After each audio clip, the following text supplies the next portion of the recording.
Hello everyone, and welcome back to our channel.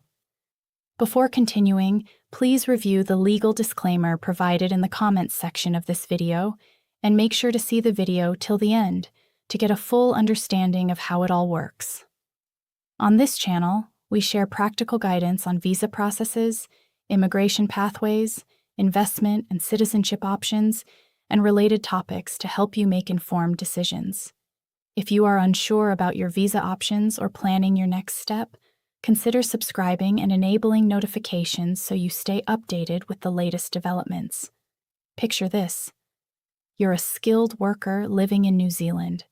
Maybe you're in IT, engineering, healthcare, finance, construction, cybersecurity, teaching, or logistics. You've been thinking about moving overseas for a better salary, bigger opportunities, or simply a different lifestyle, and Ireland keeps popping up on your radar. You start researching. You watch videos. You browse jobs in Dublin and Cork. You look at salaries. You calculate rent. You imagine yourself walking through the streets of Galway with an Irish coffee in hand, and then suddenly the headlines hit. Ireland tightening immigration. Ireland reducing migration. Ireland cracking down on visas, and instantly, panic sets in. People start saying, Ireland is closed. There's no point applying anymore. They only want locals now. But here's what the headlines are not telling you. Ireland is not shutting down immigration. Ireland is not closing the door to skilled migrants. What Ireland is doing is becoming far more selective.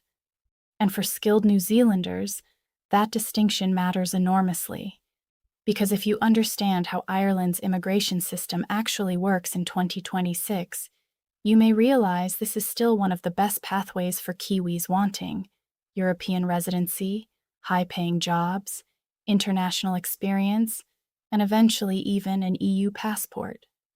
Now let's talk reality. Ireland's population growth has surged in recent years. Housing shortages are severe. Public infrastructure is under pressure, and politically, immigration has become a much more sensitive topic across Europe. So naturally, the Irish government has tightened some areas of migration policy. They've increased scrutiny around student visas, asylum systems, family reunification, and lower-skilled migration routes. But here's the critical detail most people completely miss. Ireland is still aggressively recruiting skilled workers, especially in sectors where they simply cannot find enough local talent. And this is where New Zealanders have a major advantage, because Irish employers generally view Kiwis very positively. New Zealand workers are often seen as native English speakers, culturally compatible, well-educated, easy to integrate, and highly employable.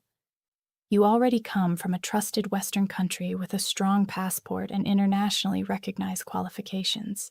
That immediately places many New Zealanders in a far stronger position compared to applicants from heavily restricted migration countries. Now here's how the Irish system actually works.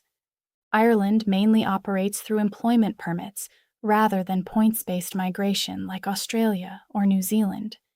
And there are two permits that matter most. The first, and the golden ticket, is the Critical Skills Employment Permit. This is Ireland's fast-track route for highly skilled workers. Think of it as Ireland's version of a premium skilled migration pathway. If your occupation is on Ireland's Critical Skills Occupation List, and you secure a qualifying job offer, you can potentially move on to long-term residency extremely quickly. We're talking roughly around 2 years before becoming eligible for Stamp 4 status, effectively Ireland's version of permanent residency freedom. And this is huge, because once you get Stamp 4, you no longer need sponsorship, you can work for almost any employer, and you gain far greater stability. Now, which occupations are in demand? This changes periodically, but broadly, Ireland is heavily recruiting in areas like software engineering, AI, data science, cybersecurity, cloud computing, healthcare, nursing, engineering, construction management, quantity surveying, finance, accounting, pharmaceuticals, biotech, and certain teaching and trades roles. Sound familiar? Because many of these are exactly the same sectors New Zealand struggles to retain workers in. In fact, a lot of highly skilled Kiwis are already leaving New Zealand for Australia, the UK, the Middle East, and increasingly Ireland. Why? Because salaries are often significantly higher. Career progression can be faster, and Ireland gives you direct access to the wider European market. Now, another major advantage Ireland has for New Zealanders, it's English speaking. That sounds obvious, but it matters enormously. Unlike Germany, France, or parts of Scandinavia, where language can become a major long-term barrier, Ireland allows Kiwis to integrate far more easily. You can arrive and function immediately in work, banking, housing, networking, and daily life. Now let's talk salary thresholds because this matters. For many critical skills permits, the minimum salary is around the equivalent of roughly NZD $75,000 to $130,000 depending on the role and category. Higher paid occupations can sometimes qualify even if they're not officially on the shortage list. So Ireland's message right now is very clear. We still want skilled migrants, but we want migrants who fill genuine economic gaps. And for skilled New Zealanders, that can work very much in your favor. Now let's discuss something extremely important: how employers actually hire foreigners in Ireland. Most people apply completely wrong. They spam hundreds of applications across random companies and wonder why nobody replies. But Ireland publicly releases a surprising amount of immigration and work permit data, meaning you can literally identify which companies are already sponsoring foreign workers. And this is one of the smartest strategies possible. Instead of applying blindly, target employers already familiar with sponsorship, because companies that have already sponsored migrants before are dramatically more likely to sponsor again. This is particularly important for New Zealanders because you're competing globally now. The smartest applicants are strategic, not desperate. Now let's talk about the second pathway, the General Employment Permit. This is broader and applies to occupations outside the critical skills list. This route is slower and usually requires labor market testing, meaning employers must show they couldn't easily fill the role locally.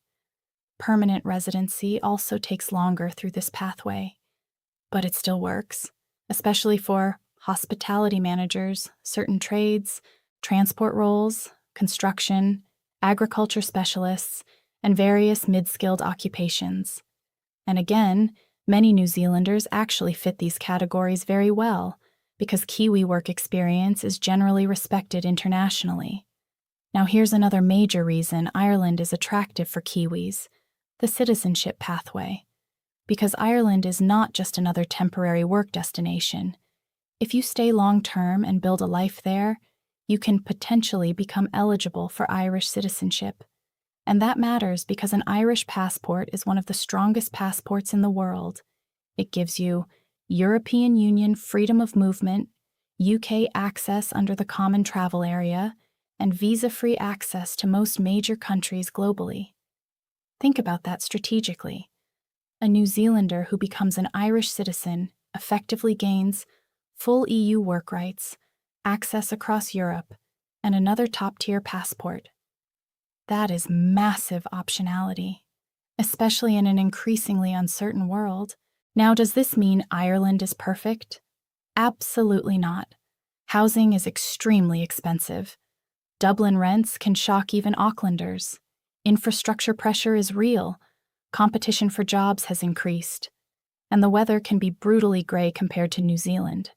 But despite all that, Ireland still offers something very few countries can: a realistic pathway from skilled work to European permanent residency and citizenship in an English-speaking environment. And that combination is rare, especially after countries like Canada, Australia, and the UK have become far more difficult and politically sensitive around migration. Ireland is basically saying, If you are genuinely skilled and economically valuable, we still want you. Now here's the mindset shift many New Zealanders need to understand. The era of easy migration is ending globally. Countries are becoming more selective, more strategic, more economically focused. But that doesn't mean opportunities are disappearing. It means preparation matters more than ever. The people succeeding internationally now are the people who research properly, target the right industries, understand immigration systems, build valuable skills, and approach migration strategically instead of emotionally. And honestly, New Zealanders are often extremely well positioned to succeed in systems like Ireland's because of education quality, English fluency, work culture, and passport strength. So if you're sitting in New Zealand right now wondering whether Ireland is closed, the answer is no. Ireland is not closed. Ireland is filtering. And for the right Kiwi with the right skills, this could still be one of the best windows into Europe available today. And if you want future deep dive videos on the easiest countries for residency, second passports, global mobility, investment migration, tax-friendly countries, and international relocation strategies, as the world is changing fast and having a plan B is becoming more important than ever. If you found this video valuable, make sure you like and subscribe to our channel, because we break down real immigration pathways, real strategies, and real insights so you can make the right decisions without falling into common traps. And our expert team and associates can assist you to simplify this entire complex process and guide you from start to finish with complete peace of mind. No worries. Do get in touch with us. Now on our WhatsApp mobile number, +6 422 1786 007, also provided in the comment section of this video, and we will get in touch with you as soon as possible. Your journey deserves the right start, and it starts with the right consultation. And now you have it. Thank you for watching.